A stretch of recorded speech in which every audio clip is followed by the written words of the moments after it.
বিএনপির সিনিয়র যুগ্ম মহাসচিব রুহুল কবির রিজভী বলেছেন, সমাজ ও রাষ্ট্রবিরোধী কর্মকাণ্ডে বিএনপির কোনো নেতাকর্মী জড়িত নয়। যদি কেউ বিএনপির নাম ব্যবহার করে এসব অপকর্ম করে, তাদের কোনো ছাড় নেই। পাশাপাশি গণমাধ্যমকে সত্য ও বস্তুনিষ্ঠ সংবাদ পরিবেশন করতে হবে। একটি অসত্য সংবাদ রাষ্ট্র ও সমাজের মাঝে অনেক বিভ্রান্তি সৃষ্টি করতে পারে।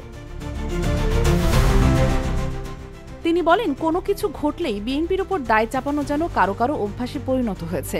সমাজবিরোধী কাজে যেই জড়িত হবে তাকে আইনের আওতায় আনতে হবে। সরকার কোনো ব্যবস্থা নিচ্ছে না, বরং সরকারের মাঝে ঢিলেঢালা ভাব লক্ষ্য করা যাচ্ছে।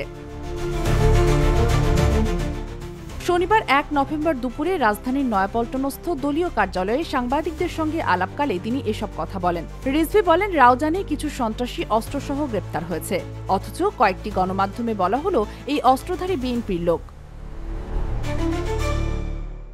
কোনো প্রমাণ ছাড়া এগুলো লেখা দুঃখজনক। এই রাউজানে নানান অভিযোগে অনেক সিনিয়র নেতাদের বিরুদ্ধেও সাংগঠনিক ব্যবস্থা নেওয়া হয়েছে। তিনি বলেন, বিএনপি ১৫ বছরের অত্যাচার অবিচার থেকে মুক্তির জন্য সংগ্রাম করেছে। জুলাই আগস্টে এই আন্দোলনের চূড়ান্ত রূপ নিয়েছে।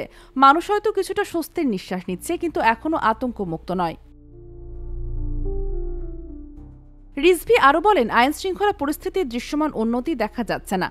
নিত্যপণ্য দ্রব্য যারা কৃত্রিমভাবে সংকট সৃষ্টি করছে তাদের বিরুদ্ধে ব্যবস্থা নেওয়া হচ্ছে না। বিশ্ববাজারে যখন গমের দাম কমেছে, তখন বাংলাদেশে এর দাম বেড়েছে। জনগণকে নিরাপদ রাখার দায়িত্ব সরকারের। রাষ্ট্র এতে ব্যর্থ হলে যে কোনো ধরনের দুর্ঘটনা ঘটতে পারে, সৃষ্টি হতে পারে সামাজিক অস্থিরতা। এ সময় বিএনপির যুগ্ম সচিব আব্দুস সালাম আজাদ, কেন্দ্রীয় নেতা বজলুল করিম চৌধুরী আবেদ, আমিনুল ইসলাম, রমেশ দত্ত প্রমুখ উপস্থিত ছিলেন।